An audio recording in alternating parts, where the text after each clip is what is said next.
Yeah, my pleasure, man. All right, man. Well, we got Chad Meli. Is that how you pronounce your last name, dude? I never asked you this Close. question. Yeah, no, it's Meli. Meli. God, Frank, I've known you for what, 6 years, and I can't get your last name right. Well, yeah, I went by a lot of different names, so yes, but yeah, Meli. That's my Okay, legal name. That's my government name. okay, it's your given Christian name. Yeah. Okay, dude. Okay, well, for our listeners, like we've heard us plug a couple different times a group called the International Protection Alliance, who are protecting children. I think on your, however, how I describe it, Chad, is in Asia, but it's really all over. Like you guys have helped, with one of my cases here in the States. I imagine you guys, like Jake does trainings all the time, like out here in the United States. And I imagine if a case comes to you too, I won't talk a lot about this on the podcast, but I know that me and Damien have had some talks of just how to get some of your recent volunteers engaged with cases around the world. So I guess you guys really do protect kids all over the world. Yeah, Um, yeah. We're focused. Our team is in Bangkok, right? So I'm in Malaysia. One of the other co-founders is in Malaysia. We kind of run the team from here, but our team is in Malaysia. We service Southeast Asia, but yeah, I mean, if we get a call, if there's something we can help on, if there's a child we can save, or law enforcement agency we can train or assist in any way on a case, it doesn't matter where it is, right? We're gonna help. okay. All right, man. Well, tell me how, like, you grew up in Arkansas, right? Like that's where you're from. Well, not really. So I all my law enforcement career was in Arkansas. I did grow up in Arkansas. I moved to Arkansas probably like my eighth grade year, something like that, in middle school.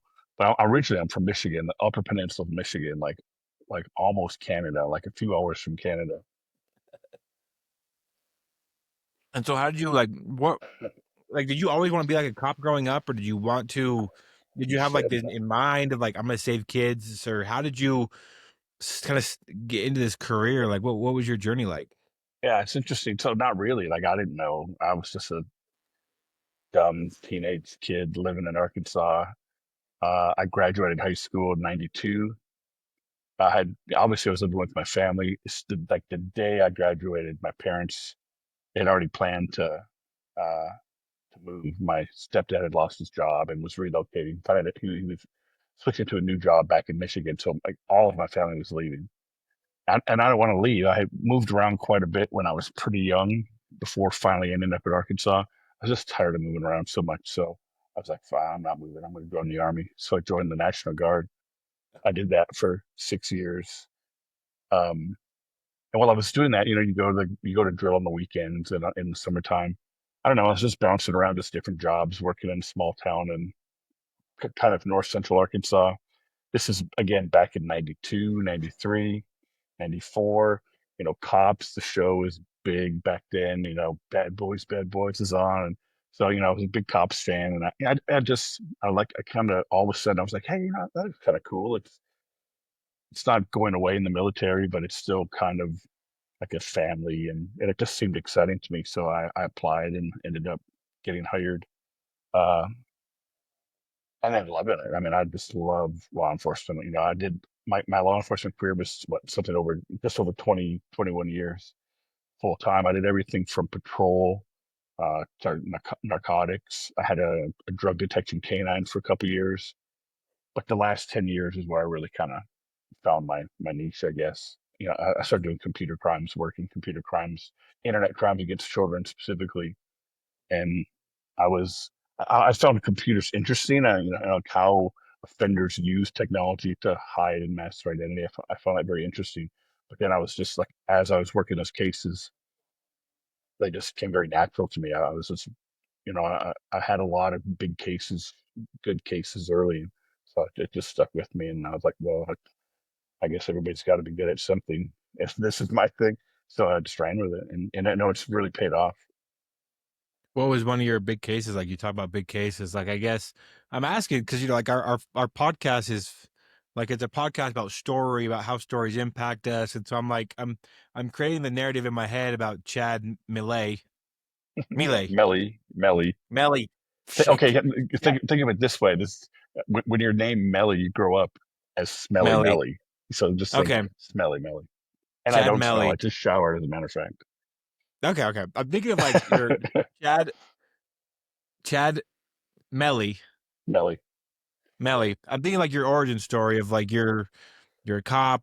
You're doing like I can only imagine like some of the cop work. Like I have some cop buddies, and they're talking about like just amazing trainings they get to go to, and they get to learn how to do all this cool stuff, and then just the shit that is like the politics and the reporting and some of like the less glamorous parts of law enforcement. But I'm like walking it as if like I mean that your movie and you have like your first big case. Like what was your first big case? Like what was kind of the case that led into this 10-year career of doing child crimes? Can you talk about it? Yeah, yeah, of course. So it was an online case. It was an internet stalking case. It was somebody using the internet near where I lived to groom and then meet up and sexually abuse young kids. So it was again. This is back in probably 2005, 2004, somewhere around there. So internet crimes are just picking up. They're starting to be popular. Prior to this, cyber crimes was mainly financial identity theft and that. This is in the very beginning stages of the Chris Hansen Dateline special where, hey, have a Oh, yeah. seat. Like those were starting to be very popular. And agencies were realizing, hey, this is something we should be doing. There are predators online as well as offline. So I was an investigator at the time. I was working, homicides and rapes and theft of property like a normal investigator. And our chief said, "Hey, can we look into this? Is this something we can set up?" So I got trained through the Internet Crimes Against Children, which is ICAC in the U.S. It's a big law enforcement program and teaches you how to work these crimes. And then we started working them. And I remember the first case I had was I had made an undercover identity of like a 12-year-old girl, fake name, fake photo, put it online, and I think it was a Yahoo chat group. And as soon as I put it in there, I mean, it was like you see in I think there's an old South Park episode. It's a horrible episode, but like Cartman goes in there and it's like ding ding ding ding ding, and all the windows start opening up. Yeah, That's yep, what it was yep. like. I put this profile in there and it was like ding, all these private PMs, and I was like, what the fuck is this? And they're all men. Um, I think I know not the so episode you're talking about where he's like young boy seeking mature adult companionship. it was Puts it in. It's like exactly like that. Like I didn't do anything but just like you tried we back then we tried to use like regionalized chat rooms, right? There's no sense me being a municipal Arkansas police officer talking to a guy in Canada. I mean, there's nothing I could do with that. So we found regional, localized chat rooms, and I found one in like Central Arkansas. The guy ended up being like 30 minutes away from me. And I just placed the profile in the room, and it was a bit of all these messages. So I started. One guy really kind of focused in on me and was asking questions. Um, I'm pretending to be a 12-year-old girl. This is my first time. I've got my cheat sheet, like my name, like my backstory, and all that. And I'm talking to the guy. And in a matter of, I think, a few hours, he's walked me through how to like delete my chats, how to turn off different privacy settings in Yahoo Chat to make sure my chats are being archived. Um, Talked me into or how to like sneak out, not wake up my parents, asking me like where I live, uh, and like where we could meet up late at night. And he was like, let's meet tonight. And obviously he was talking very sexual, asking things about like, now again, this profile is a 12-year-old girl. And he's asking, very sexual things like if I'm a virgin, if I've ever had sex, if I've ever wanted to have sex, just really, really, really weird and creepy stuff, like the typical grooming stuff, introducing sexual content. So we made an appointment uh, to meet. So we're gonna meet at like 1 or 2 in the morning or something. I picked so I was living near we had like a state-run campground on the lake that, as a police department, we closed access to it at 10 o'clock at night. There was a little scissor gate at 10 o'clock at night. We dropped that scissor gate and lock it. So I said, I'll meet you there at 2 a.m. And he was like, yeah, okay, I'll be there. And sure enough, he showed up. And as his car pulled in, obviously we had people out there that closed the scissor gate behind him after he went in. This is, it's late at night. And he showed up. We had a decoy sitting on the swings. at the little playground. He got out of his car, started to approach her, and then obviously we arrested him. And here's why that sticks out. This is a case that there's a million of these cases, at least back then. There's a million of these cases a day, right? This is still very new technology, very new strategy. Like bad guys didn't really know law enforcement was were in these chat rooms like they do now. But then, so I arrest him, take him back, and I'm interviewing him, and his story is just blowing me away. So he's married, multiple kids, lives about 30 minutes away. He says, as he was chatting, he knew what he was doing was illegal and he felt guilty, but he couldn't stop. And then his wife went to bed. He snuck out, got in his car, put it in neutral, rolled it down the driveway because he didn't want to wake his wife up, got down, pushed it down the road, turned it on, and it started battery was dead or there was out of gas or something. And he was like sitting in his car. He's like, this is what he's telling me. He's like, I knew that was a sign from God. God was telling me, what I'm doing is illegal. It's wrong. I shouldn't do it. He's like, but I got out of the car and went and I got my wife's keys and I got in her car and pushed it back and drove. And I still couldn't stop myself. And I remember as I was sitting there, we were all set up in the park waiting for him to come in at like 2 a.m. Obviously, we're monitoring the radio, and I know who he is as he's coming. I already have his identity through his IP address and all those things, so I know who's coming to meet me. I hear on the radio he gets stopped by a state trooper like in like maybe 10 minutes from the park, and I hear his name come across the radio, and there's no way. There's always this rivalry between municipal and state officers, and I'm like, is the state going to fuck this up? I was like, no way, they're stopping my guy. This can't be the same guy. And so I'm listening to the radio. I know the trooper. I hear him run the guy, and the guy's got warrants. I'm like, oh no, my first case. And it was just like warrants for like unpaid fine or something. So I call the trooper, and I'm like, call him on the phone. Hey, you stuck this guy? He's like, yeah, he's sitting in his car. I'm in my car. I briefed the trooper. I'm like, this is what's happening. I think that 99.9% certain this is the same guy. Can you not arrest him and just give me 20 minutes? And then when he comes here and I arrest him, I'll call you and you can come serve your warrant or whatever. The trooper's like, he's a good friend of mine. He's like, yeah, no problem. Uh, so in the interview post arrest, the guy's telling me, I got pulled over on the way there. And I was like, oh, did you? I didn't know. He's like, yeah. He's like, I'm sitting in the car. And the troopers pulled me over. And I'm sitting there thinking, this is a sign from God. Like I shouldn't, God's telling me I shouldn't be there. He's like, but then that Yeah. trooper walked up and was like, hey, I'm gonna cut you a warning. I'm gonna let you go. And he's like, I couldn't help myself. I was like, did you ask the trooper anything? Because after the trooper let the guy go, the trooper called me back and he's like, hey, are you at Sandy Beach? I was like, yeah, that's where he's coming. I was like, why? He's like, he asked me for directions. I was like, what? He's like, yeah, he asked me how to get there. I was like, you are fucking kidding me. He's like, nope.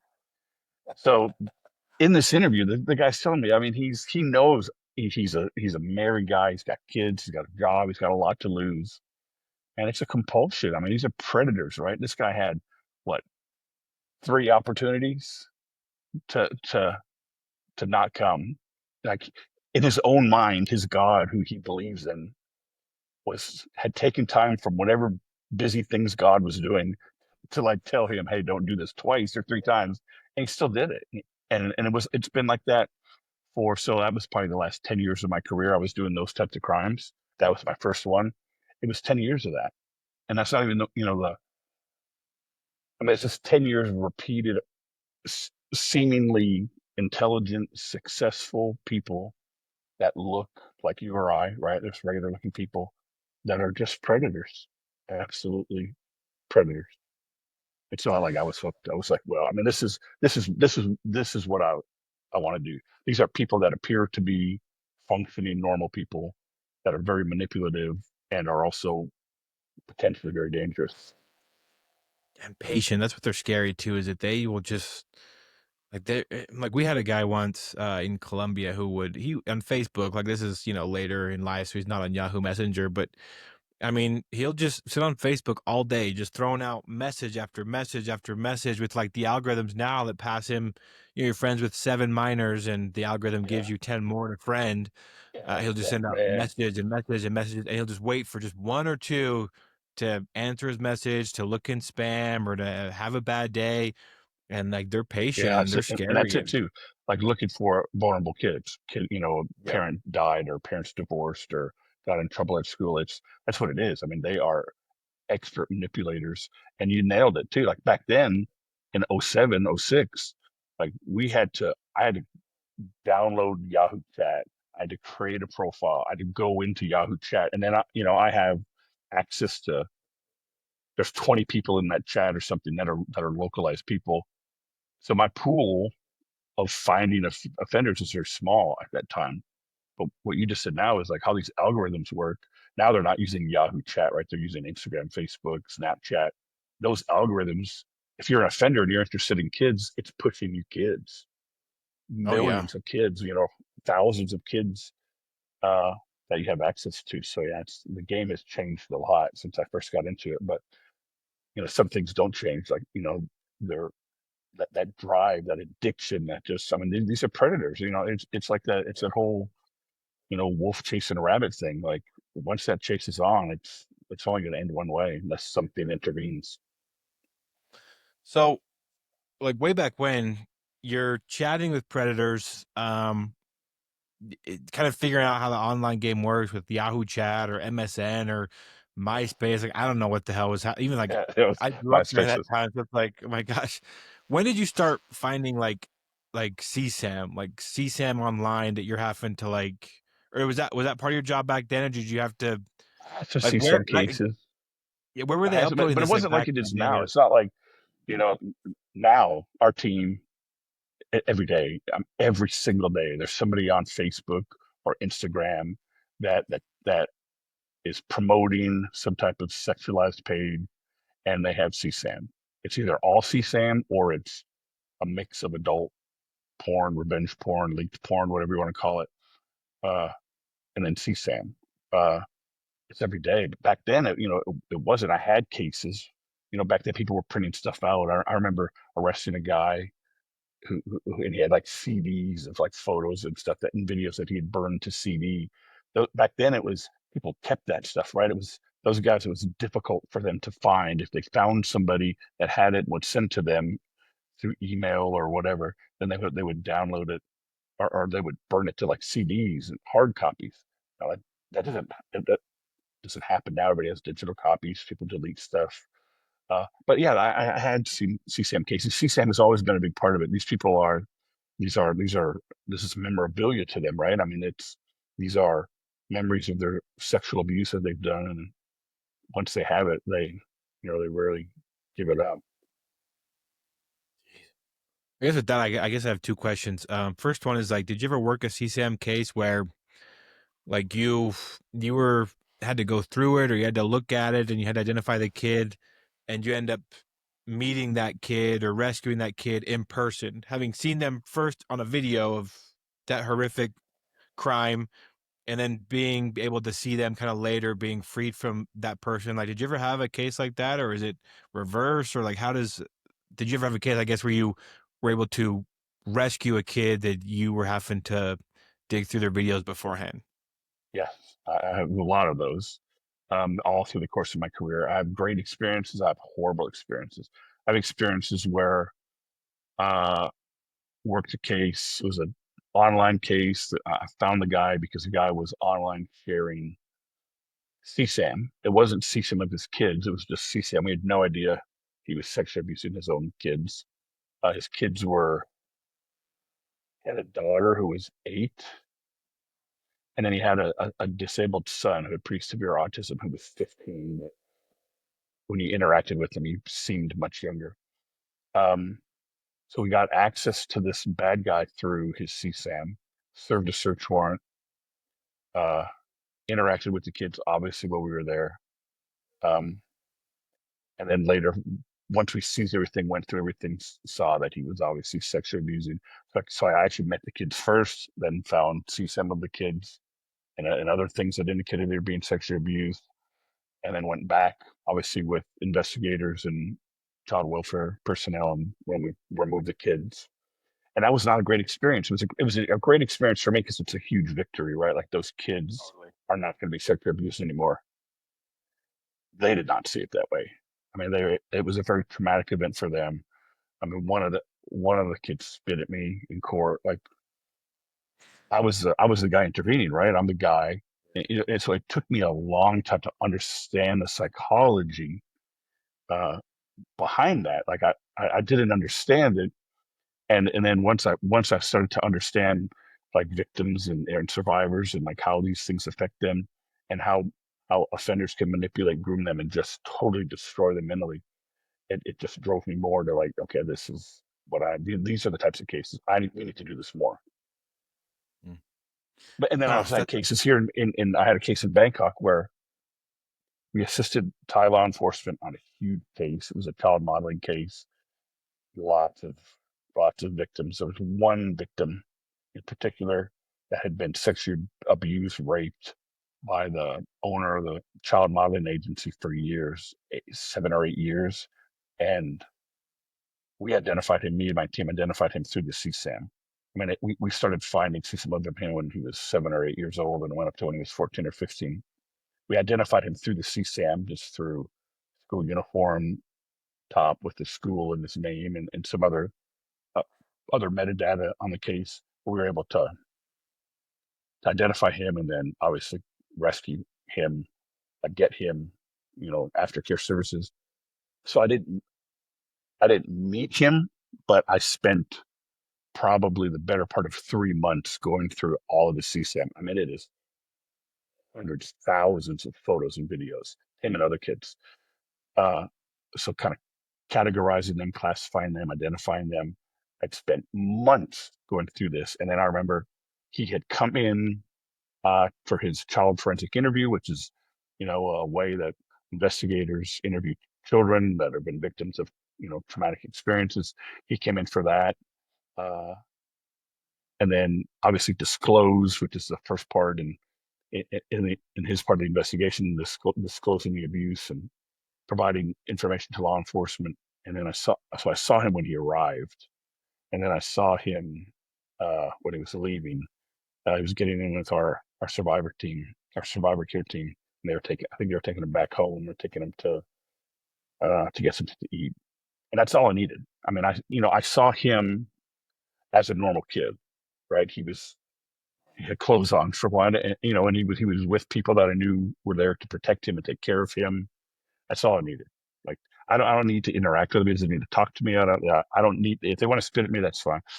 I, you know, I'm not good at talking to normally people, humans, face to face anyway. Normally I talk on the keyboard. So I don't, yeah. I kind of shy away from social interaction anyway. But like just seeing him in a normal, happy, like a regular kid just walking into a building and walking out and getting into a car, that's all I needed. That's good. That's cool, man. Some people ask me that, just like, what is it like to rescue a kid? And it's such a like the way you described it is so accurate because like I've had on both end of the spectrums where like I've been on raids or rescues or whatever you want to call it, interventions, operations, where I've had the kids be like, "Oh my gosh, like thank goodness you're here. Thank you for helping me. This guy had me trapped or he wouldn't let me go or he Yeah. was abusing me." And now I've had the exact opposite where they're like, "Hey, fuck you, man. Like I was That's I, making money. Like yeah, he's my dad and this is how we show love and you who are you to come in and judge?" And I've never been spit at. I have been I was almost stabbed once though because one that's of the worse. girls she had a knife up her ass and she freaking pulled that thing out and she started swinging. We were like, whoa, okay, like Yeah. let's hold back there. But yeah, that's cool. That's crazy, man. I mean, that's got to take a toll. I guess like my next question is two questions. Like I'll ask the hard one first, and then the one that Okay. kind of the lower the temperature. One is like, what does it do to your soul for someone that has to like look at that day in and day out? Like it's got to, I imagine, take toll to see the most vulnerable among us being abused by just the absolute worst scum that walks the planet. And then two, like what is kind of like the secret sauce of talking with these guys? Like I'll give you an example. Like I because like I had explained to me, as just a civilian, of what it was like to be a part of these raids where people, because I got invited once in Florida to this case where it was in Jacksonville. There was a couple different law enforcement agencies there. There's a couple of attorneys, and then a couple of like victim service people. That's why I was there, Yeah. and they were just chatting. They're chatters, right? And they went all out, bro. Like they had like this big meat plate to eat like while they were there. They had a bunch of protein shakes, a bunch of sodas, and they had this board on the in the room with the chatters where they would like place bets and like compete on like who got told like the nastiest stuff day in and day out. And so I was chilling and I heard them just like everyone start laughing.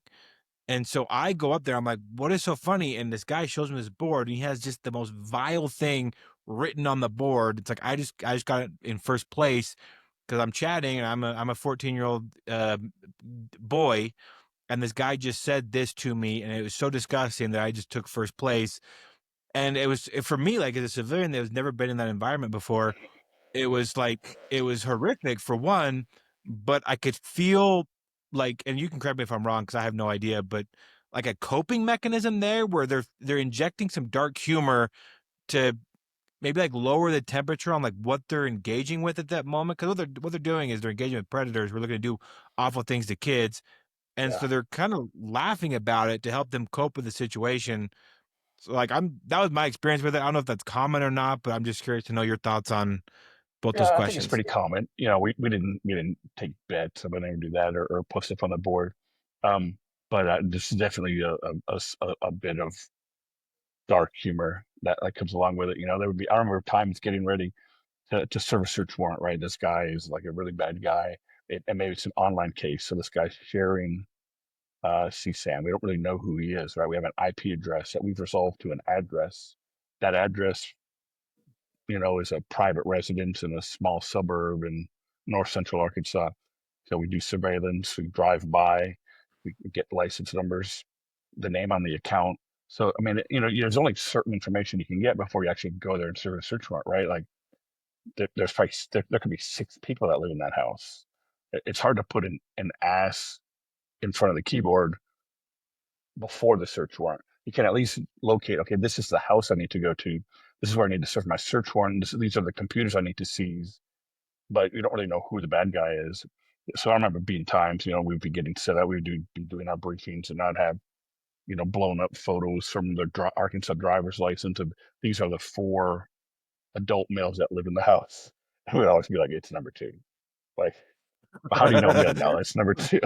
Like you just He know, lived. right? You're like, no, it's that guy. That's a little bit of dark humor there, just getting stuff set up. And uh, I remember one time I was chatting with somebody and he was asking me all the sexual things. And it was early on in the career, right? And I was pretending to be like a 13-year-old girl. And he's wanting to send me a gift, which is great because we had a fake address where we could receive mails because they would send gifts and you could always, could backtrack that and find out who they were. And I was like, yeah. And so he was like, what size bra do you wear? And I was like, yeah. I had all my backstory, like my name, my age. I didn't know that. So I was like, uh, the only thing I could do is the guy I worked with, my partner in CID, he was married, uh, had a wife, and they had like a 13-year-old daughter. His wife's name is Sharon. So I call Sharon on the cell phone. I'm like, hey, Sharon, it's Chad. He's like, hey, what's up? And I was like, hey, I'm gonna ask you a really weird question. I don't want you to freak out. This is for work. I promise this is for work. She's like, okay, whatever. I was like, what size bra does Ashley wear? And she's like, what? And I was like, no, no, no, no, no. So like, let me explain the situation. I was like, I'm supposed to be a 13-year-old girl, and this guy was asking me my bra size. I don't know what size a 13-year-old girl wears. And so she gave it to me. So then I added that to my list, right? Like next to my computer, I had for a boy and a Yeah. girl, like dimensions and sizes and that stuff you have to know and name brands. Yeah. So it's definitely some humor. You have to inject humor into it, or you go crazy. Yeah. Yeah. And what is it like, bro? Like you have to deal with this day in and day out, like and it is the worst. Like I can't. it's kids. I mean, we've Gosh, had good man. cases where uh, we've been past survivors who are infants, like a 19-month-old baby, to where they are victims of CSAM, and like, thank God I've never seen it. I don't want to see it, and but someone has to do it for their job to find evidence and crimes and make it prosecutable and identify the victims. Like, what is it? Like, I had a guy once. I was in a meeting with some of our law enforcement partners, and this guy walks out of this room, and he was like, "Well, I'm going home for the day," and he's kind of like he's in a chipper mood, Mhm. and he's like, "But I gotta go home." And I was like, "What's up?" And he's like, "I just saw a guy fuck a snake on a. He fucked a snake on. I took his phone. That's the first video I saw. Never seen that, and I'm going home." And I'm like, I "Yep, I haven't seen like, that. I yeah, think I've it's like, seen everything else, like everything else, like because obviously there's a lot of porn associated with this, like, and you have to yeah, sort through it. Like again, back in the day, back in early 2000s, like you'd arrest a guy and you'd serve a search warrant, and you're looking for electronic evidence, digital media. So, and I mean, I have seized, like the storage totes, like 20 of them oh, full of CDs, and you have to preview those, right? These are hard copies. This is not like now you can just forensic software can go through it, and I mean back then you had to visually go through it. So it might be each CD might have 2 hours of video on it, and so obviously I don't watch the whole two hours, but you kind of grab the cursor and scan it all the way through. But it's a mix of adult porn, and then there'd be CSAM in there. So I've seen that. I like to think I've seen almost everything. I've never seen a guy have sex with a snake, but I've seen almost everything else. And I understand, like, I think seeing a guy have sex with snakes is not going to affect me to the point I need to go home because I've seen so much stuff. But there were times where I was previewing stuff, and then you got to go through it, and the audio is always what got me, man. And you hear the audio, and when I had enough, I had enough. And I would and I always had good supervisors and good bosses, and I try to be one now to our team. Like if you're going through that, that's part of it. If you've been there for an hour and you've had enough, then you've had enough. Turn it off. Like it's not worth it, right? Go home or do something else. Uh, Tag out with somebody else. Somebody else can preview and go through it. It's when you've mentally had enough for the day, you've mentally had enough. There's no reason to continually just destroy yourself. But it yeah. does. I mean, you asked about like your soul, like what does it do to you? Yeah, man. I don't know. I don't think I have one left. I mean, it just wears away at you. You just see so much. Like I have coping mechanisms now. Like I don't. When I see a CSAM image, maybe it's or a video, like what I initially see is very minimal. Now I'm like, oh, okay, that's an adult, that's an infant. Look at that. So we've we've cleared that hurdle. This is illegal. This guy's going to prison. Then I'm like, can I see his face? Can I see the victim's face? Is there anything in the background? What are the outlets? Are those U.S. outlets or Malaysia outlets or Thailand outlets? Is there writing on the shirt? Is there looking at if it's a digital file? Is there GPS? Is there metadata? What's the file name? All of these things. So the CSAM is very minimal now. To me, it's more like a puzzle, and I start looking at other things that could be relevant that could lead to one of two things: uh, identifying and arresting the offender, or identifying and rescue the victim. But it's Hmm. tough.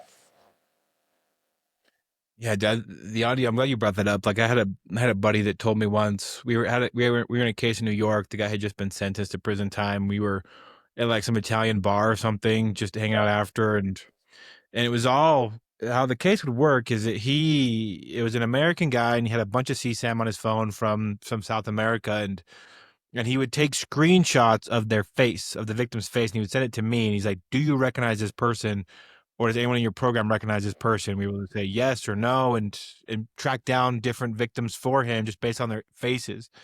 Um, and but he's the one that had to go through, like, all the footage and stuff. And so we were just talking. I was like, "What's the worst part?" And he was like, "Oh, definitely the audio. Like, you watch it, you can watch it, you can watch." He's like, "You can get in like a mindset where you're watching it from just like a an enforcement perspective, where it's like crime, crime, crime, doing all these things to help with the prosecution. But it's like once you start hearing like the pain or the tearing or like the things that go on like in these in these abuse videos, he's like, that's when it really you just kind of lose the the the mindset of law enforcement, cop, prosecution, and you start become just another human being where you're watching another human being suffer. And he's like, it's always the audio that gets me.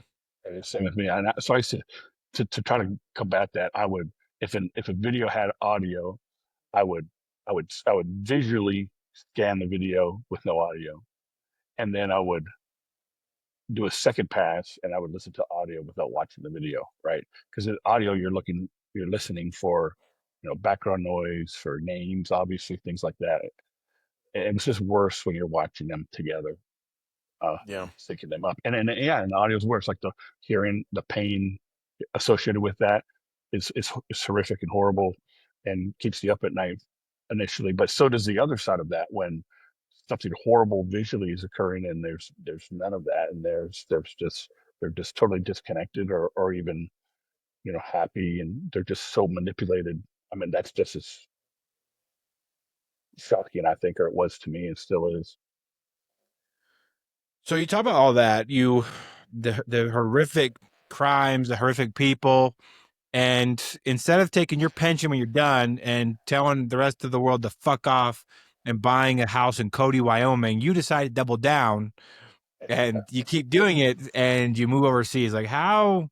I guess first off, like what prevented you from being like, okay, I'm done. Thank you, U.S. government, for my pension. See you never. Right off into the sunset. But instead, you freaking like you picked up another. You got your second wind and booked your flight out to Southeast Asia, man. How did that happen? I've never been very bright. I barely graduated high school. I think you needed a 2.2 GPA to play football, and as I had like a 2.2 GPA. But I don't know. I didn't come out here to stay, right? So I was in the thick of it and doing it for a long time. I was very successful. I had a lot of cases. I got an opportunity to come out to Bangkok or to Thailand for a year. It was a 1 year contract, kind of help set up some stuff. Um, so I came out to do that. I was just going to take a break. Had every intention of going back after a year, maybe a year and a half. And that was 8 years ago. It's just something about coming out here uh, and seeing, okay, so I'm a I'm a Youper, right? I'm a Youper. I'm from the Upper Peninsula of Michigan. The town I'm from is like there's like 2,000 people. Even in Arkansas, I worked for some bigger agencies, but I always lived in a smaller town. I'm kind of a small town guy. And all of a sudden, I'm like having a beer on top of the Marriott on Tunglor and Sukhumvit in Bangkok on this sky bar overlooking like you know, what, 12 million people in the city. I'm just like, what the fuck? Like, how did this happen? And it was just so surreal. But then I started to do the work, right? Like, so my job then and now is working with law enforcement, supporting them. Like, hey, when I was doing these cases, these are the tools that worked and that we needed. Do you have these? Do you want these? Do you need these? Can we get these for you? And there's just such a need for it. So you have dedicated, intelligent law enforcement that they don't have a lot of tools out here. Um, some do, but generally it's a money thing, right? I mean, the equipment is expensive, and on the other side, you have, I mean, yeah, there's a lot of exploitation that occurs not just in Southeast Asia, across the world. I've provided training across the world, and I've never been somewhere where it's not happening. Right, it happens everywhere, but it happens quite a bit in Southeast Asia as well. And you have a lot of outside forces. You have a lot of Westerners that travel to Southeast Asia just to specifically exploit children. So it was just kind of like, and I don't want to say this and sound like an asshole, but it's like the Super Bowl, right? Like if you're going to work these types of cases, this is where you go to work them. This is where you're going to get the most, the most exposure to this type of crime and learn and maximize any assistance or support that you can provide. So once I came out here after the first year, I was just like, this is what I do now. Oh. That's 8 years ago. So is there a difference with it? I mean, I'm again, I'm like in the movie about Chad Meli. I got it. Got the name right. Nailed it. Yeah, perfect, bro. Perfect. Nailed it. I'm in the. I'm in your movie. I think about your movie. You start by just catching sickos in Arkansas. Arkansas predators preying on Arkansas kids. And now, like you've worked cases, I assume, where I mean, with Steve's podcast, I think you were talking about an Austrian or a German. Like, where is he Oh, from? yeah, Austria, Austria. Austria. So he's traveling to Southeast Asia. You're working in Malaysia and Thailand. You've helped me out with a case involving kids here in the United States. I mean, now you it kind of seems like your jurisdiction is limitless. I guess working Yeah, for it a really is. nonprofit. Well, it's not, it's so I got a little exposure to that towards the end of my career in the US. I started working cases and getting better at it. And then I got tied into the Innocent Images Task Force through the FBI, which kind of expanded my jurisdictional authority or my reach at least. I could partner with other agencies to go outside of just like a small town. And then I started working cases. We rescued a young girl in New York, I think, so I really started realizing, man, this is not again, this is not a small town thing. I mean, this is a worldwide problem. And then I got out to Bangkok, and it's the same thing. I mean, yeah, we were cases offenders from Austria, from the Netherlands. Had one guy was in Bangkok. He ended up getting him arrested when he landed at Heathrow. Got information from him before he landed that he was watching somebody in the Philippines sexually abuse a 2-year-old boy. Got that information from him, and as he was being arrested, was able to get the offender in the Philippines arrested and that 2-year-old boy rescued. So like the reach is global, right? But it's in order for that to happen, law enforcement has to be trained everywhere. So if you're working with Bangkok law enforcement, they have to have the same training, equipment, expertise, technology that the Philippines have. So so it is much different now. Where I was working the cases, now I'm making sure that law enforcement working the cases has the tools. I do assist. I do a lot of online chat for them and a lot of digital forensic support. But now it's just trying to make sure that because this is there is no jurisdiction on online crimes. I mean, people are traveling all over the world to sexually abuse and exploit children. So it's just really making sure they're all trained and have the right equipment, software. It's expensive. Oh, yeah, I can only imagine. And like some of the cases that you talked about, I mean, just the stories that I've heard you tell on this podcast or in past podcasts, like if I'm not mistaken, like this Austria guy was targeting women, making them fall in love with him that had like young daughters that he could abuse, or he was abusing his own kids, or That guy, okay, uh that guy's name's Tony. He's in prison now. He's probably gonna die there. oh, good. Yeah, he wasn't looking good when I saw him last, and that was just like a year in, and then he got sentenced to like 50 or 60 fucking years, and he's like a 60-year-old guy or something. So yeah, Good. it's not looking good. So what he did, so he's from Austria, had many years of different sexual abuse charges in Austria, to the point that he finally got convicted of sexually abusing his stepdaughter, who was 3 years old, and they put him in prison in Austria for like 2.5 years. Gets out of prison, daughter's 6, stepdaughter, sexually abuses her again, same daughter, Fucking idiot. gets caught again, uh, and goes back to prison for 3 more years, 4 more years, which is why he only got the same amount of time. I don't understand. Um, but he gets out and he's like, I'm not a good criminal in Austria. He been in prison twice. He'd been arrested multiple times for similar incidents. So different kids, various ages, from like 5 and up. So this was his plan. This is what I truly believe this guy's plan was, because this is exactly what he did. He moved to Thailand, married a local, got a job as a teacher, as an English teacher. Uh, they produced two children, two girls. At the time I found him, the girls were 7 and 10. He had already divorced their mother, sent her off with some money. She had met somebody new, and he kept the girls and was sexually abusing the girls. And not only that, was had a pre-built defense. Like he was controlling multiple social media accounts, pretending to be the girls who were pretending to be amateur models. These were accounts that were completely run by him. I remember these girls are 7 years old and 10 years old. And when I say social media accounts, I mean Telegram groups, Facebook private pages, and he's moderating these pages, pretending to be these girls. He's The one girl, the older girl that was 10, he was pretending to be her. I mean, he was approving membership into the groups. If you weren't active in the group, they would kick you out of the group. I mean, it was a difficult case to work, but once you got accepted into the group as I got accepted as an amateur photographer, interested in or taking photos of the 10-year-old who was an amateur model, it became very sexual.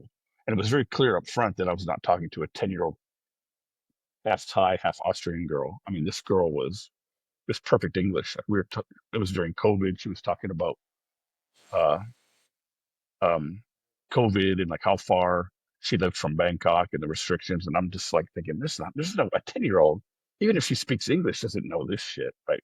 I didn't know how far it was from Bangkok to where she lived. So it was very clear early that he was in control of it. And then it turned very sexual. And then he started sending photos of her that had been taken in model shoots where she was nude and being sexually exploited. So, but it was him, right? It was him doing this all the time, Yeah. making it look like it was her, which was his defense, right? That's what he was going to say in court, that I didn't know anything about those accounts. That was her. I can't control what she does. She's 10 years old. So here's what we did. So we knew it was him, or I knew it was him. We're chatting. We bring everything to law enforcement. And they're like, well, we need to prove it's him. Like, how do we know it's him? So we come up with this plan. So we have a local team of investigators, get them some cameras. They do the same thing I did. They join the group as amateur photographers. I'm like, okay, I want you to contact them and set up a shoot to photograph the daughter where the daughter lives. So the team deploys. It's like 6 hour drive, 5 hour drive. They get there. They have this already set up with the dad. They're going to take the daughter to the local mall. It's around Christmas time. They're going to take photos at the mall, do like a little photo shoot. It's going to take an hour, hour and a half. So they get to the mall, they pick up the girl, pick up the dad, go to the mall. They get to the mall, they start photographing the girl and videoing the girl in a photo shoot. They tell the dad, just go walk around the mall. And then they tell me, okay, hey, the dad is separate from the daughter. We're photographing her now. She does not have a device. It's like, okay. So then I start communicating with her and she's communicating back. Well, we know it's not her because we're documenting her live, but she doesn't have a phone. We have a surveillance team following the data around the mall.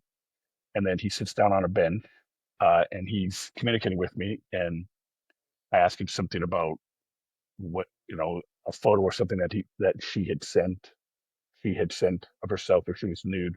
And he's responding about that. And as he's typing on the phone, the surveillance team is like 2 or 3 floors above him, looking down, videoing and taking photos of the screen on his phone. And you can see my undercover account, my undercover profile photo, and you can see what he's typing and what I'm typing. That is what finally got law enforcement to go in and be like, okay, yeah, he's the administrator of these accounts. He's exploiting these children. And I went with law enforcement on a search warrant. And when we go in there, we're looking at his computer, and there's photos of his kids. Remember, he's been in prison before, so he doesn't want to go back to prison. So he has printed out photos, but it's in a binder of it's a medical journal. Like if you go to the library and you find like a a journal of like the development of prepubescent females. It's a journal and it's going to have a bunch of photos of girls and their genitalia. That's what it was. Photocopies of that, of a book. And as you're flipping through it, then all of a sudden they turn into photos of his children, that 7-year-old and the 10-year-old in the same positions, modeling in the same positions. So he's photographing their genitalia and stuff. And then as you go through it, then it gets into more sexual and he's sexually abusing them and raping them. And we're looking at him and I'm like, where is that? Because you can see one of the girls, and you can see a pillow, and it has like it's not Donald Duck, but it's a duck, right? It's a cartoon duck on like a pink pillow, and I'm looking at the screen, and one of the investigators taps me, and he's pointing at me, and I was like, I don't know if I had spilled something on myself when I looked down. He points at the pillow, and I'm sitting on the pillow, like it's the same. And then we're like, oh, we start looking, and it was in another room, but that's where all the photos were taken in the other room. And so that's what he had done. Like he built that in case law enforcement came. Right, this is a medical journal, and I'm documenting the prepubescent growth of my children. But then we found all of the photos and videos, and then obviously both of those kids were interviewed and disclosed, you know, horrific things. He'd been raping them from a very young age and selling them to anybody that would come and take photos of them. The deal was if you were a photographer, if you were a pedophile, you could come and photograph the girls, video the girls, do whatever you wanted with the girls in their home studio for free. You just had to give him copies of all the content. God. So This nice dude, guy, right? his name's Tony.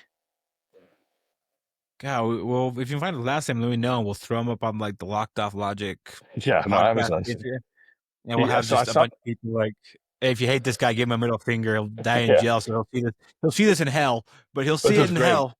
This was great because I saw him at the search warrant, right? And he's Yeah. he's a normal looking guy. Then I go back to court a year later. I have to testify as an expert in trial, and he comes in, and man, so he'd been in jail for a year. He looked like a fucking POW. I mean, he came in, and I was like, whoa. I was like, man, this has been a rough year for Tony. Uh, and then in Thailand, in the Thai judicial system, you have an opportunity to accept your charges, like not go through the trial, and be a Yeah. big boy and accept it. And then sometimes you get there's less fines and a little bit of a reduced sentence. But it was like no, so we went to trial, and I think I was the second witness. I testified for about 2 hours, and then we took a break. And then once he realized that I was I had been talking to him as like four different people, and that we had that video and footage from the undercover thing at the mall, he changed his plea, and he still ended up getting like 50 or 60 years. He was like, "Yeah, this guy knows too much about me. Like, I didn't know that he was the guy, Yeah, dude." yeah. He didn't. They never know, and it's better that way, right? When they find that out, what at disclosure, whenever they get a copy of the file or something, they're like, What are you trying? Like, I guess I'm just thinking again, like the movie. And like if Chad's making a movie, I'm like the first time, like opening scene of the movie, you're Chad with this guy with like your co-star, and he's like, "What the fuck did he just say?" It's like we gotta find a bra size or something. Like type it, make it all awkward stuff, like a yeah, dark comedy. But at the end, like I imagine you're so good at this now that you could probably do this, like chat with pedophiles while like walking on the treadmill or eating dinner yeah. or like playing Ghost of Yote. Like imagine now you're pretty good to where you That's my can jam. like you can I know I had to throw that in that you could probably do it now where you're doing other things, right? Yeah, yeah. It is. I mean, I've been doing it a long time, so I have. Sometimes you have to do it after hours at night, and yeah, I can multitask when Yeah. I'm doing it. I try to limit it, right? Like I was married before a couple times. It doesn't work well with Yeah, I imagine. partners. Um, it's just difficult, right? You try not to bring it home, but you can't just chat from 8 a.m. to 5 p.m., right? I mean, especially now, a lot of people I'm chatting with are on the other side of the world. So there's a lot of late nights, and you know, and, yeah, I mean, it's just second nature. Like, you know, but it's also more difficult now. We can get into the whole anti forensic world we live in now. This new culture of and everything needs to be end to end encrypted so the government doesn't like the government's welcome to read my messages if they have nothing better to do, right? I'm not disclosing state secrets. I'm not, Yeah. you know, planning assassinations. I'm not doing anything. So I don't understand this need for end-to-end encryption, and I think it is starting to kind of flow back the other way now. What I think TikTok has said, hey, we're not going to encrypt our messages. I think Instagram is offering a setting where you can disable end-to-end encryption. Um, which is good. But yeah, it is more difficult now to do than it was when I was doing them 20 years ago or 18 years ago. Yeah. So all this happens, all these cases happen, and you like now, like you work under the umbrella of your very own nonprofit, the Yep. International Protection Alliance. Like just briefly, Like, how did that come to pass? Why did it come to pass? What is your mission? I guess what's the goal for people that give to EPA, that follow EPA? Like, what are you guys looking to accomplish with this nonprofit? Well, here's how it started. So I was working for another NGO. It was a big NGO and a lot of money and but a lot A lot of of corruption. red tape. Right? Yes, a lot of red tape. Right, a lot of CEOs and directors and all across the country, and it just got so big and so convoluted. It just slowed everything down. Right, like there 1 week we're doing this, and now somebody decided we got a new CEO or a new vice president of vice presidencies, and they're going to decide we're going to do this, and there's so much waste of money. You know, you got these people making $300,000-400,000 a year, and you're a vice president, and you're sitting in a fucking office in Minneapolis, and you're not doing anything. Like that's all money that could be going towards operations. That could be going toward actual physical criminal investigations or buying a celebrate for a law enforcement agency or something. These are things that there are better things to use that money for. And I was just tired of it. Several of us were tired of it, that we're all part of that and separated from that NGO. And all of us decided, you know what, we can do it better. We can create the same thing. We can continue the momentum we have here. We already have the law enforcement contacts. We have all of the networking done. We have an investigative team, but do we need all this oversight? Do we need all these extra salaries and all these extra different? Hey, today we're gonna start doing this, and we created International Protection Alliance. It's small, we have 4 co-founders. One is a finance director. We have one of our social worker, like Damien, who's over operations, and me over digital investigations and forensics. There's 4 of us. 2 of us out here in Malaysia running operations. We have a small team in Bangkok, but I mean, they're working every single day. I mean, working cases every single day. These are not cases where we're having to rent expensive cars or stay in 5-star hotels and like wine and dine. These are online cases that, a few $100s uh, invested in fuel and then maybe a local plane ticket. And I mean, they're making tremendous impact, like rescuing kids, putting some really bad people in jail. So you're saying you're not spending a bunch of money, you're actually doing the work and not pretending to do the work, because it's much more expensive to pretend instead to do. Yeah, absolutely. Because it is expensive anyway, right? Like one Celebrate to buy for one law enforcement agency, that's 10,000 USD. That's for one law enforcement officer to be able to process cell phones by himself. Um, and then it's 1,000, no, it's like 6,000 now per year after you purchase it to keep using it, just to license it. That's just for phones and tablets. And you got to have a similar type of software and licensing agreement for hard drives and computer. So all of that's expensive. Like the manpower, the operational boots on the ground thing can be done very cheap, at least in Southeast Asia, and we run very very lean.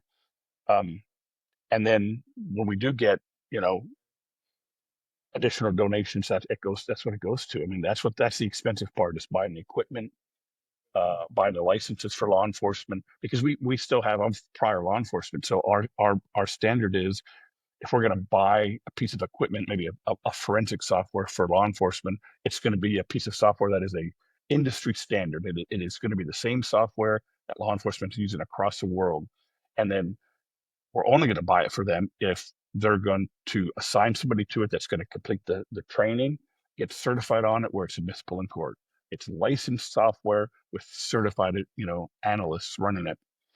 And then they can initially there then they can immediately deploy it into the field and start making cases, and everything's admissible in court. And you have good cases, which means bad people go to prison and stay in prison. That's kind of our focus is online cases, online exploitation. Human trafficking is one of the many ways children or victims are exploited online. However, we don't just stop at trafficking, and grooming, CSAM distribution, uh, anything where victims are being exploited online will assist if we can. That's cool, man. I remember like it is expensive. Like, it's expensive to do that, And I had an experience once with an NGO. I think you know what I'm talking about. They flew five of us up to Bozeman, Montana, for whatever reason, because a volunteer had set up a training for the Bozeman PD about how to use Adobe. But the thing is that there was no one could pay for a licensing for Adobe, so all of the officers had to download a free 24-hour Adobe app or whatever, however Adobe works, the Yeah. photo editing thing, and then they would lose access to it. But I learned how to do it for 24 hours. 5 to 7 people down there, a media crew to talk about how we're combating human trafficking in Montana for an app that they weren't even be able to use again because instead They of won't buy them. using that They money won't to buy them pay for like access. no, no. So it's like, so I guess cool. Like I use that example because they pretend. Some people pretend to do. I gotta be careful with my words. Some people pretend to do the work, and it's 4 times more expensive, and doesn't have the same impact. Versus you guys that know what you're doing, that have the contacts, that know how much it really takes to save a kid. I Yeah. think it's awesome, man. And so anyone listen to this, just give them a follow. We'll tag them in all the posts and all the reels that we have you in, Chad, Yeah. and Awesome. yeah, I think it's awesome. Yeah, yeah. Yeah. So our website's protectall.org. Protectall.org. And obviously we're IPA, International Protection Alliance. I do enjoy a beer occasionally. We didn't purposely name it to be IPA. It just kind of worked out that way. After we named it and designed the logo, we were like, IPA, that's like the beer. We're like, oh, that's kind of cool. But that was a bit of a happy accident. But you guys have your own IPA now in Salt Lake City. Well, I mean, it's a local brewery has created an IPA. It's called IPA for IPA, IPAs for IPA. I think it's Chap Chapel Brewing or Chapel Brewing. It's a local brewery in Salt Lake City. Yeah. So if you're going to throw up stuff about the org, maybe throw up a link for that. I can send you the stuff on it, or Jake King. Yeah, well, I've actually had that IPA, bro, and I'm not a huge Is it good? IPA fan. Yeah. I'm not a big IPA fan. Like, so for me, I got about halfway through it, and I was like, this is not for me. I'm more of like the only alcohol that I really enjoy while drinking. I'm like, oh, that was good. Is there's a liquor they sell here, and maybe they sell it everywhere, but I get it here in Salt Lake. It's liquor that has like that's made with honey, Okay. and that is really really good. All right. Okay. But the IPA for IPA, I had it, and Yeah, we'll it's a both cool link that concept, brewery. I But thought. yeah, yeah. But the can looks great. Like I have the can in my bedroom. I put it up because I love it. Jake Yeah, I gave me love the one. And I was logo, like, the fuck you yeah. I'm metallic, like, what is this? Like this is so yeah, cool. And so, yeah, that's but I awesome. know. So you save kids for a living. I think it's like all this. Everything you described is it would make such a hell of a movie, man. Your story and going from like this kid from Michigan that's now doing all this amazing things. But I'm just curious. Like, I want to change gears a little bit of just Okay. get to know a little bit about you. I have a bunch of questions, and so you can answer them short, or you can answer them long. And Okay. but I want to know first off, like, I want to change up my first question. What is the best video game you've ever played? Because I know you're a gamer, so I have to ask about your love for video Oh yeah. games and what's the best game you ever played. That's a tough one. I'm a huge Call of Duty fan. Uh, I was a huge Call of Duty fan. I believe, I want to say it publicly, I think they owe me money for this last iteration of Call of Duty. I only made it like 10 minutes into the campaign. I was like, this is garbage. Me too. Um, but prior to that, I'm a huge Call of Duty fan. But I started playing, like, what's my all-time favorite? I started playing, like, I remember like Rainbow Six, like Tom Clancy, Rainbow Six. Like, I still have fantastic memories of like trying to beat that game and just going through the campaign and playing it. So it has to be like Rainbow Six, like old school. Uh, I did start on Atari, so I dealt with Pong, Pitfall, uh, Missile Command. Like those are like when I'm bored, like I'll download like a browser version of like Missile Command. I'll play Missile Command as like a de-stressor. But now I'm playing Ghost of Yotai right now, and I just like I can't get enough. Like visually, I just find it amazing. It's a long campaign, which I love. I'm not an online gamer. For some Yeah. reason I'm just yeah, I'm a campaign guy, right? I just like to do the campaign, and I'll do it multiple times, and then it goes to Yotai. But I like these open world games now because it sounds stupid, but sometimes I'll play Ghost of Yotai. I won't do shit. So ride around on my horse. Yeah. Or like I Have got a fires little with people. steerable set up for Forza. I'll jump on Forza and I'll just like I won't race anybody. I'll just drive around Mexico. Like I love doing that. I'm a nerd. Dude, Ghost of Yote, I love a good revenge story too. Like, what was that guy's name? The Lord in it, Lord something. God, what's his name? Like He's a yeah, dick. so oh shit, It's something Side sort with an Toad. S. Yeah, yeah, But the Yote Six, like the main villains, like I love a yeah, good yeah, yeah. revenge story, and like the world, yeah, it was just so beautiful, and video games, like I'm a big campaign guy too. I don't know if Damien is, if he came, is Damien a campaign guy or is he like the online interaction? He's both. He does the campaigns, but then he does like a lot of online. But he also likes weird games. Weird. They're weird to me. Like he's like a oh shit, like the role player games. There's one I can't remember the name of it.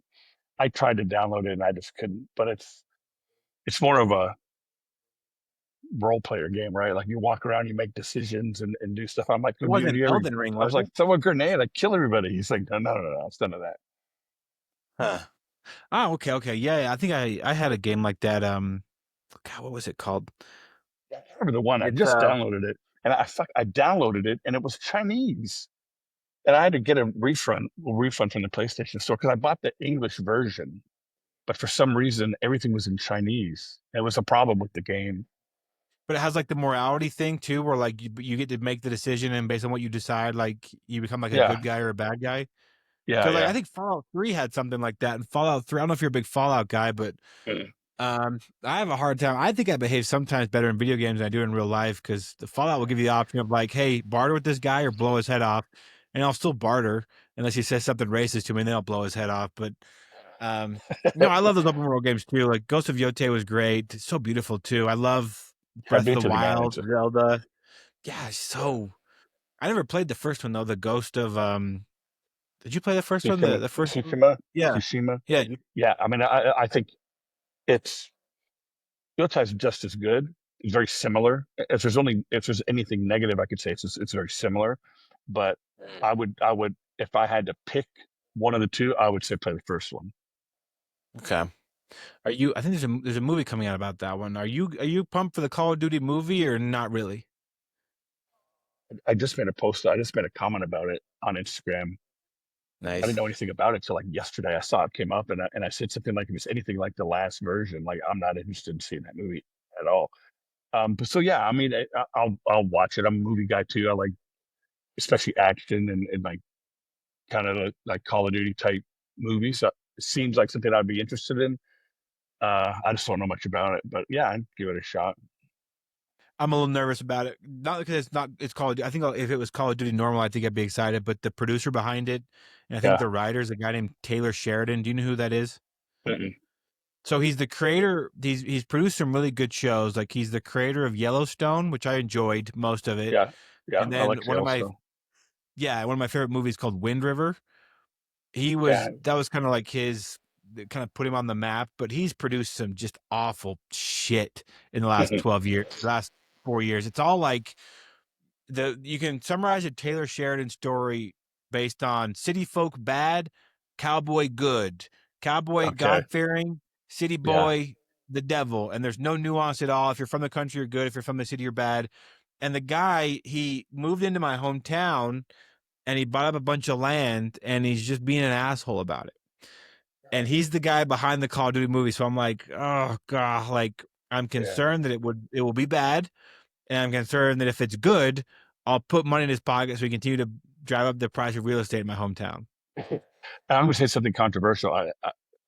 I think Clint Eastwood movies are like that. Like I find them very Yeah. predictable. Like they're good movies, but like it's a cowboy movie, right? And it's gonna be a former bad guy that's trying to relive his life, who's gonna meet somebody who's being bullied or bothered by a bad guy, and then he's gonna go back to that life and he's gonna save them. Like that's every Clint Yeah. Eastwood movie, like I vigilante got type.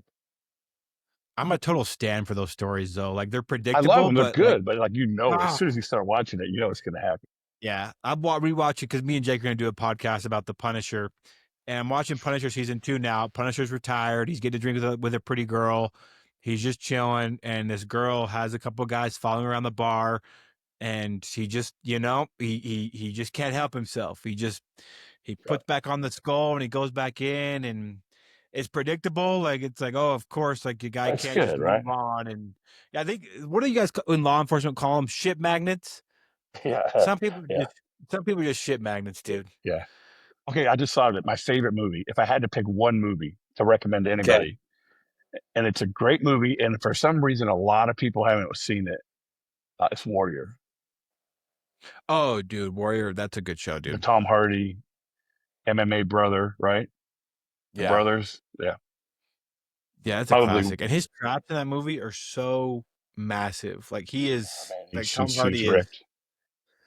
Yeah, it's a good movie. I haven't seen that forever. I need to rewatch that one. That's a That's one I'll classic, rewatch. man. There's only a few movies like this is how I classify if it's a good movie or not. Like if I come home for lunch and I sit down, I'm like, I'm just making a sandwich, right?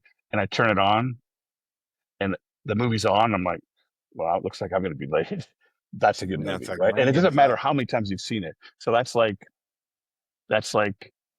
Goodfellas, Braveheart, Gladiator, The Yep. Departed. I mean, these are movies like when you sit down, it doesn't matter if you watched it 2 days ago and it just happens to be on HBO or whatever, you're going to watch it. That's a good movie. What do you like about Warrior? Like, why is it your favorite movie? Is it the story? Is it the just how jacked Tom Hardy is? Like, what is it about Warrior that kind of draws your attention? I think I have a brother. My brother's 3 years older than me. We're very close. Um, so I just like that kind of that brotherly love, like that. No matter what you go through, like your brother's always your brother, and then metaphorically, even if you beat the shit out of each other, at the end of the day, whether win or lose, uh, you want the other to succeed. It's just really a great story for me, uh, and yeah, I'm a big Tom Hardy fan, and the whole military thing. He's a military hero, like quiet. I don't want any attention. That's always very desirable kind of role. Yeah. Oh, that's cool, man. I had no idea. I just had an interesting conversation with someone for a podcast that's coming out tomorrow, actually, at the time of this recording. And he's a movie critic from New York, and he's awesome. And we were talking like what his favorite movie is, and my favorite movie is, and his favorite movie is I think the Star Wars Revenge of the Sith, I think. And I was just like that. I'm so curious, like, why is it that you like this movie so much? And he was like, because I was entertained the whole time.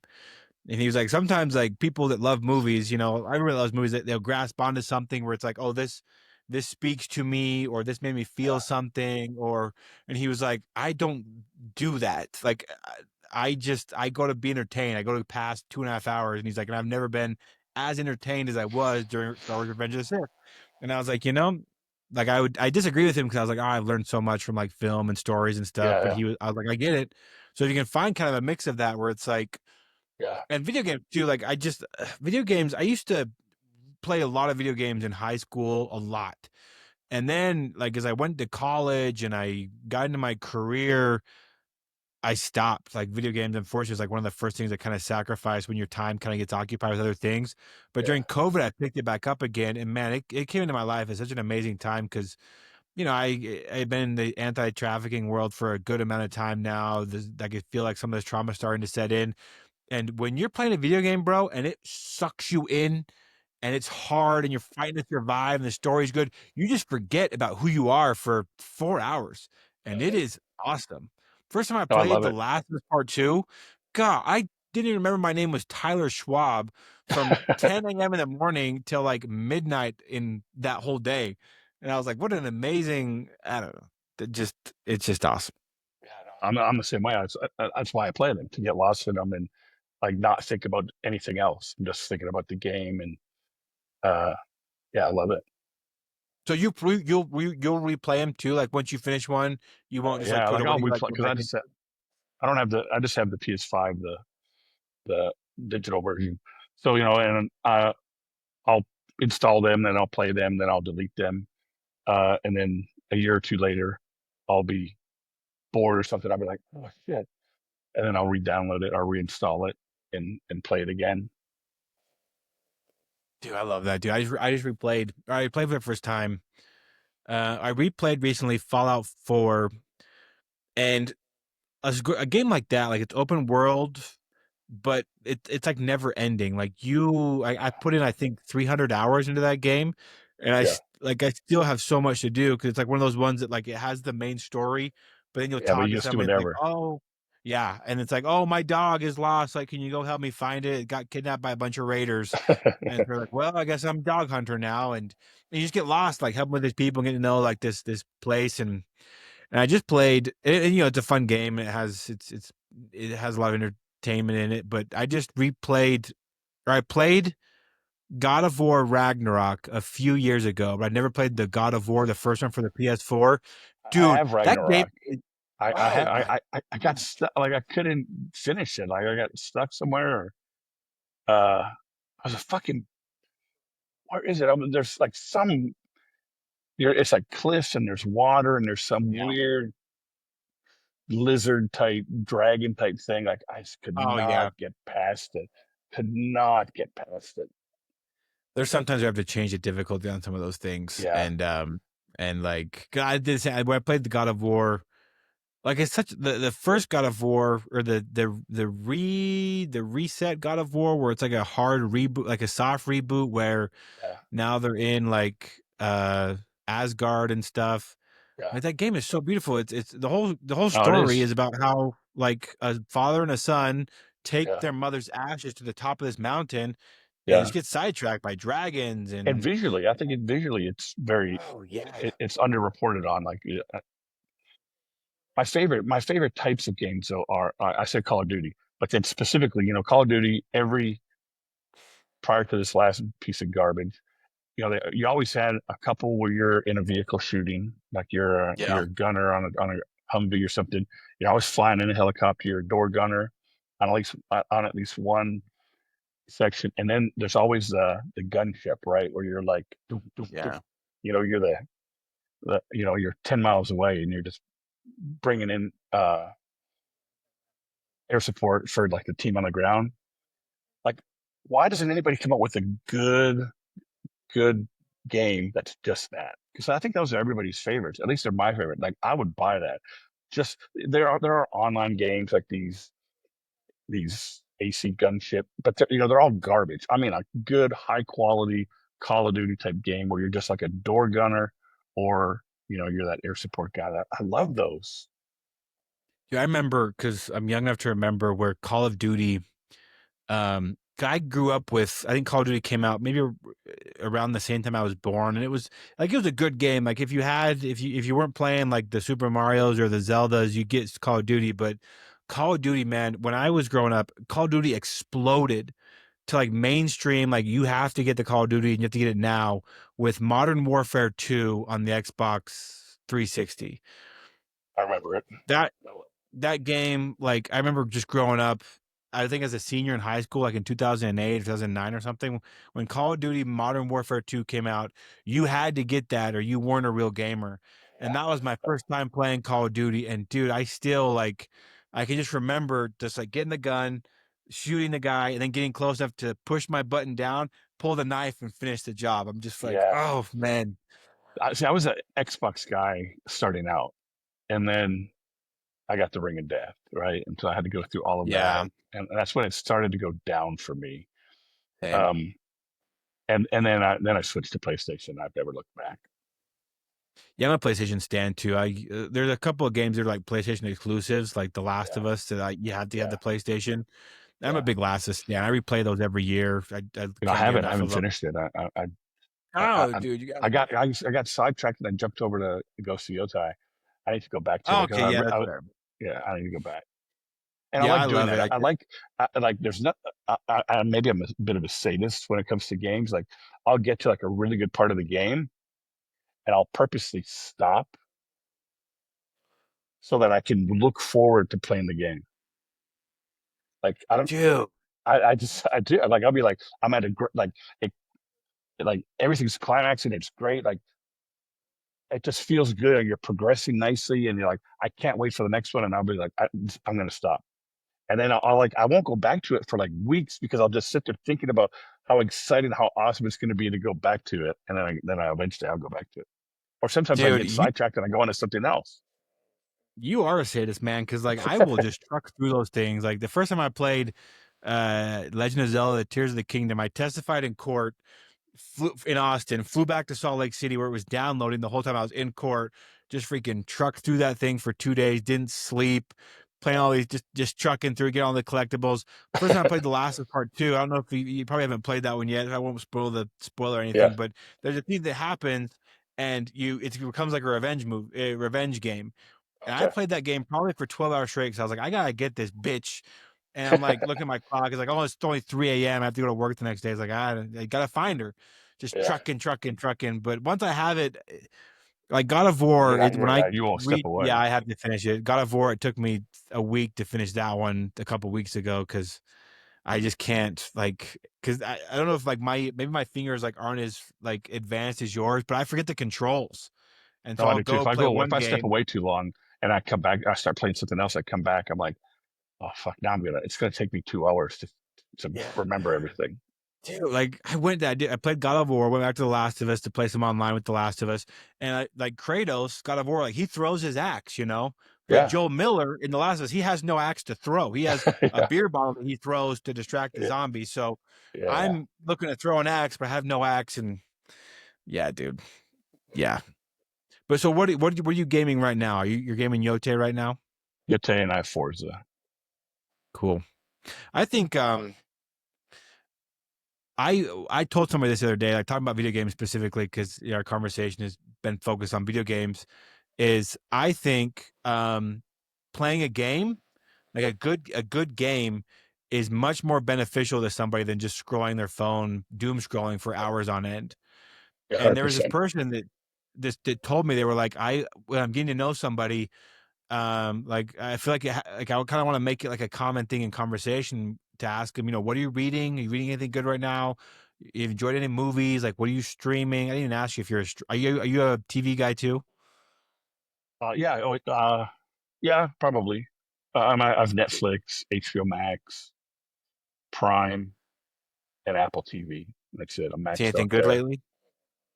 Uh, yeah. I mean, I'm a huge true crime guy. I watch all the documentaries on all Okay. the crime, like that influencer mom, and was it New Mexico or somewhere that had the Oh, kid? dude, That was such a horrible. But cunt. he's a major cut. But I devour those. Like those.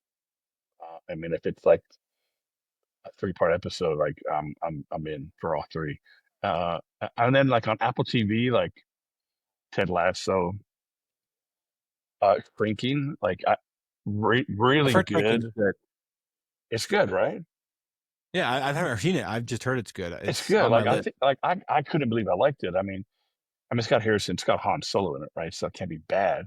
But um, Yeah. I don't know. It's just like I was like, I don't. I just stumbled on it one day or accidentally watched it, and it pulled me in, and it's really very well done. I watched Outcome last night. What It's is that? I don't even on. know what that is. I think it's on Apple TV. Okay, it's a movie. Good?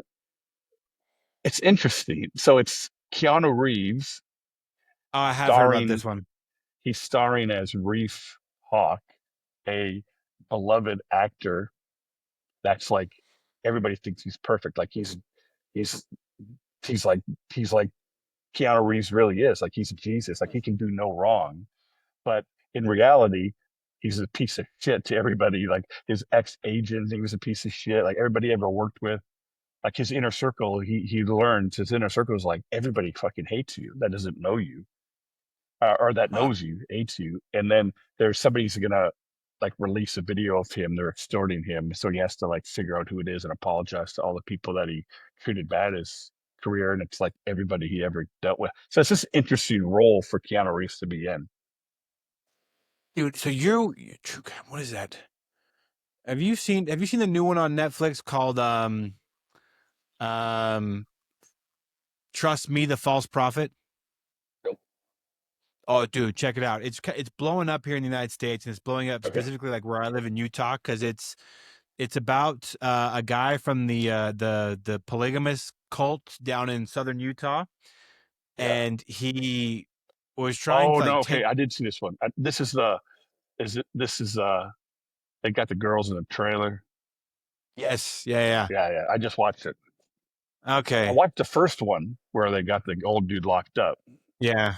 The Eat Sweet Pray and Obey, the first one, Yeah, and I then the second saw one it, and like this I weird just watched. California lady goes undercover in a way that's like Yeah, really yeah. helpful. I'm like, that's I saw awesome. that like 2 years undercover or something, like constantly filming his. And so it's a very common theme, right? Like what gets the guy in trouble? His fucking ego, right? Yep, It's his ego. It's he wants more of that, and ultimately leads to his downfall. And then it's also it's a really good educational type documentary for people in our line of business to see like those girls did not want to be rescued yep, initially, right? Those are that is the effect of like effective grooming and manipulation, especially at a very very young age when it occurs for a long period of time. But he wasn't just manipulating and grooming them, like he was manipulating and grooming other men into doing horrific things that they ended up going to prison for a long time for. Just I found it very like incredible doc for our industry to see like the power of mind control or manipulation. yep. Man, it's good. And like his most loyal wife is the one that's like now the most outspoken about like what was going on. Like Yeah, she's on TikTok, she's on all these like yeah, on these day shows of like, yeah, I was convinced that he was a prophet of God, that I should be with him. And like when the cops came, like I hated that cunt for putting us in the documentary, working with yeah, the yeah, feds yeah. and all these different things. And now like she's doing speaking tours with her, and I thought it was Greg. I watched it. I was a little hesitant at first because the first episode, she's very like California and kind of annoying, to put it straight, kind of annoying personality. But as the documentary went on, I was like, oh, this lady, like she's a better undercover than anybody I met on this side of the world in that old nonprofit we used to work for. Much She really better. got it. Yeah, she got it. She did very well. Her and her husband both did very well, and they fed him. They fed him what he wanted, which was more of himself, and Yep. ultimately that's what brought him down. Yeah. He's asking him to come film him like running up and down like these canyons, like this fat It's so bastard. It's like, stupid, right? I'm like, I was like, thank you really? for putting that in there because he looks like such a fucking idiot. Yeah, he's like doing parkour in a canyon where he's just, Yeah, he looks like uh, Michael Scott doing parkour in The Office. Like, or yeah, he I does. was like, come on, I mean, he's a little bit overweight. He's clearly not athletic at all. I was like, no, no, no, no, no, no, please, more of this. I'm glad you brought up The Office too, because I'm watching. Like you know what a comfort show is? Are you aware of like what comfort show means and like what I why think people so. watch comfort shows? I've watched Big Bang Theory straight through multiple times, Yeah, and like I'll have days where I just want to watch TV. I'll put it on, and I'm on my phone or I'm on the laptop, but it's on, and I know yeah, what's happening because I've seen them so many times. But it just makes is that what you're talking about? It just makes me feel good when it's on. yeah. There's Like like psychology behind it to where it produces like those good feelings because like Big Bang Theory is a great one. For me, it's Parks and Rec.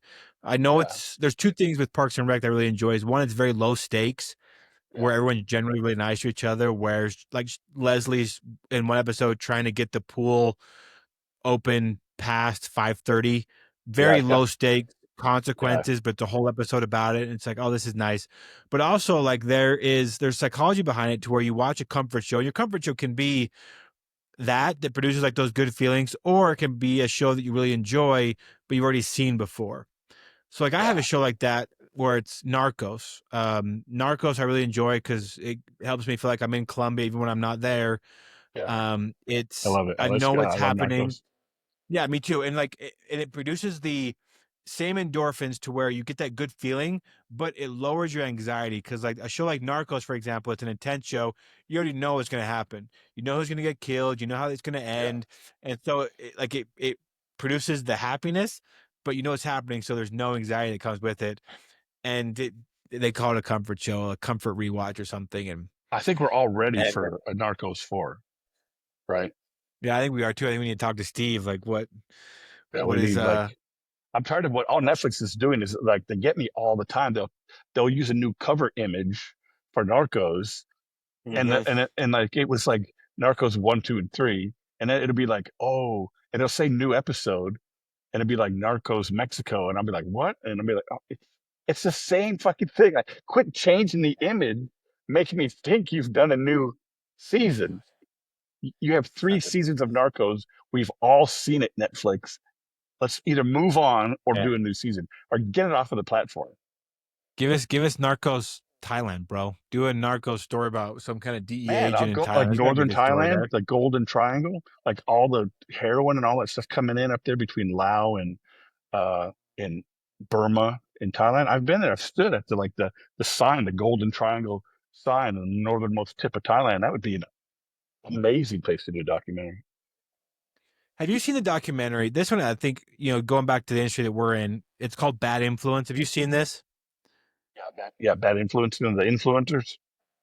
Yeah, with the moms that are like giving, like Yeah, selling their kids underwear, like pedophiles and traffickers. I stuff. mean that's 100% human trafficking. Oh yeah, and like, dude, and sure as shit, like, there's a group here in the States that predicted the outcome of that way back. So this video, the documentary came out, the Bad Influence, 2 years ago, maybe, when this girl Yeah. Piper Rockwell was 14, 15. Mhm. She already had a massive following, mostly of men, creepy men. The day that girl turned 18, opened OnlyFans, which that Oh Net yeah. Geo predicted would happen right away. And like, she's, poor thing, like her mom, I'm sure it's her mom still running her account, posting how much she's earning on OnlyFans, like all these new houses she's buying. It Like, should she be. It pulls should in be. probably $800,000 per month just OnlyFans alone, because she built up this following when she was a little kid, with Yeah. mom being her trafficker, call it what it is. And Yeah. then when she turned 18 and got through that legal loophole, OnlyFans, and the rest is history. I heard a rumor Elon said he was going to buy OnlyFans just to shut it down, which I find comical because okay, do that, then stop talking about it and do it. That would do some good, but then shut down Twitter because Twitter's just as bad. Yeah, didn't he say he was going to do the same thing with Twitter, where he was going to be like, I'm going to shut down all pornography and CSAM on Oh, it's Twitter? worse. It's horrible. At least in Asia, man. I mean, my my UC X account. I won't even check it in anywhere public or there's people around. Yeah, dude. Yeah, I'm like, it can't, like, with the tech companies, like, it's so frustrating. Like I know you're very active on LinkedIn. I'm like, it cannot be that hard to shut this down. Like, I did the example of, like, and I'm not like a big, well, I guess the older I get, the more conspiracy minded I am. Yeah. But back in 2020, when COVID was happening, and there's a lot of COVID disinformation happening, Facebook specifically, any kind of COVID misinformation, they could shut down fairly quickly. Well, they're shutting down now these lawyers advertising for litigation for the addiction of social media. They're shutting them out. You know, Meta took a huge stance not several years ago about firearms. Like you can't sell firearms on marketplace or on your Facebook page. I mean, they shut that down. Why can't they shut down, CSAM? They Yeah, can. They clearly just choose not they to. can, they just don't. Yeah. Yeah, it generates clicks and it what their big metric is, you know, daily use. I mean, any type of shutting anything down or blocking stuff, it interrupts their stats. Yeah. Oh Yeah, the whole man, thing just pisses me off. But I'm a big true crime too. I think some of them are hit and miss. There's some that I watch on Netflix where I'm like, this kind of just feels like it wasn't that well done. There's one about, like, the Sam, like a guy named Sam, a serial killer out in New York, that I the was son like, of Sam. this wasn't as good. Yeah, yeah, yeah, I didn't like that Son of Sam. documentary. I was like, this is kind of boring. Yeah, But then there's some, they're just, I really enjoy that too. yeah. Um, I smash them. I smash them. okay.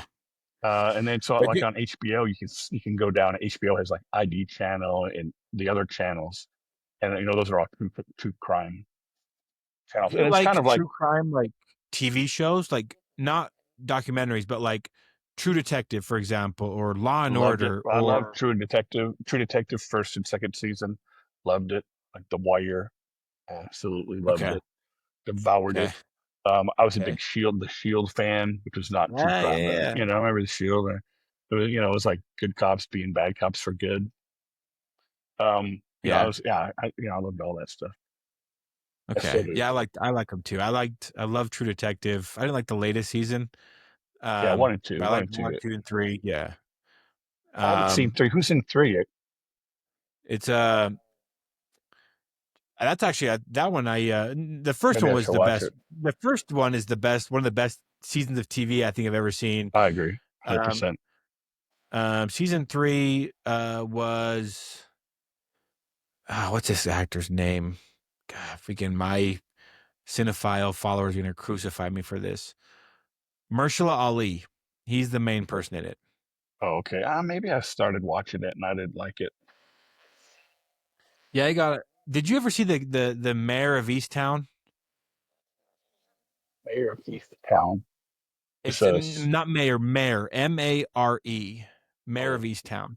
no. Dude, dude, you gotta What's check it it out. on? It's on HBO Max. I got it because it's like so many people like on this podcast recommended that to me as an HBO watch, and I finally kind of ran out of stuff before like the next stuff hit, and I had a free weekend. It's 10 episodes long, Okay. and it is, dude, it is so good. The main actress in it, and you'll get this when you watch it. The main actress, if Ali Serrano ever makes a movie, that actress would play her perfectly. It is such a Yeah. perfect casting. Oh, and the whole thing revolves around a murder in a small town, and it is, oh, dude, it is really good. I think you'll enjoy it if you end up watching Okay. it. Well, I just pulled it up and it's because I'm in Malaysia, so sometimes I don't get to see the same stuff unless I run the VPN. But it yeah popped up, so I'll watch it. I'll watch it today, probably Sunday. Man, my Sunday rule is like grab food, maybe take a steam, swim. Like I don't go out, I don't go anywhere. Don't nobody's coming over. Like it is home day. So that Okay. you Yeah, just check it out. The first plotted my episode. afternoon. Okay, perfect. Because like the first episode, you have to let me know what you think. Because I watched the first episode. That's usually what I do. I'll give it one episode, maybe episode and a half before I'm like hooked or not. And the first episode, I was like, I gotta find out what the fuck is going on. And it just goes and goes and goes and goes and goes. And it has some stuff to do with like our line of work too. So Yeah, yeah, there's that hook of like what's going on. And it kind of gets you like as a man where you're like, I gotta find out what's going on. The main yeah, character, like she is the most flawed small town cop in the world. I could not. I think she just would play such an amazing Ali Serrano, not because of the small town cop thing, but just the yeah. way she looked and her personality. Yeah, I think you're gonna enjoy it. All right, cool. Yeah, check it out. Cool. But my last question for you, man, speaking of Yeah. casting, is if you ever get made into a movie, who plays you as like the main actor? And that's a tough one. So, I don't really, I'm not a very serious. I mean, I'm serious, right? I have a very serious job, so when I'm working, I'm very serious. But Yeah. I try to be outside of work. I try to be kind of the opposite of that. So, I'd hate to say it, but it would have to be a comedy. It would have to be like, you know, I'm a huge The Other Guys fan. You've seen The Other Guys, Will Ferrell and uh, what's his face.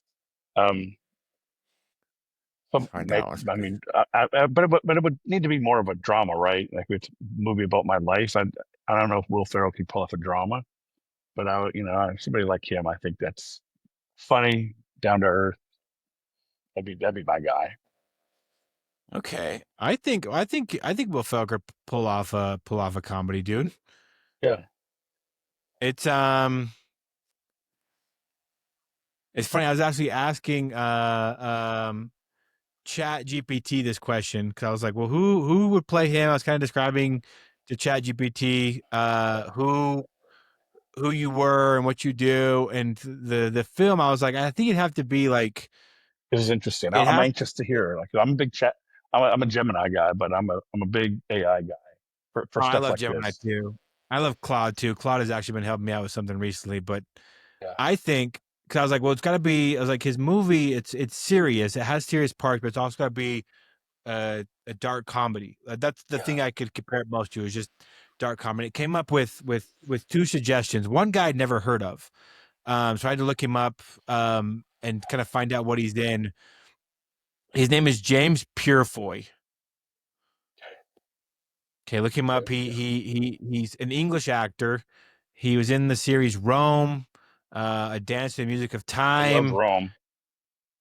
Okay, so he's Marcus Antonius in Rome. Okay. That was the first one, but the recommendation of it being a dark comedy, it wasn't Will Ferrell, but it was close. Have Was it you ever Adam seen Sandler? Okay, I was no, like, yeah, I was saying no, no no, because no. I've seen Sandler do some not comedies, and I was not a huge fan. Okay, I know James Purefoy. Oh, yeah, I like that guy. I think he'd been my number one choice. I think he would be good, but oh, he was in V for Vendetta too? Oh no, he was almost in V for Vendetta. I love that movie. Um, the second one, have you ever seen the movie Step Brothers? Of course. Okay, John C. Riley, not Will Ferrell, but Will Ferrell's Yeah, brother. I'm a huge fan. I'm a big Talladega Nights fan, Step Brothers fan. Yeah, they Yeah, were like, if it's going to be a dark comedy that has to have a mix of humor and seriousness, yeah, John C. Riley. I'd be all for that. Big fan. Dude, that's cool, man. Dude, man. Well, I really appreciate you being on the podcast, man. I appreciate you nerding out with me and sharing your story with me. We'll Yeah. add a link to International Protection Alliance in the show notes. We'll tag them in the reels that we use.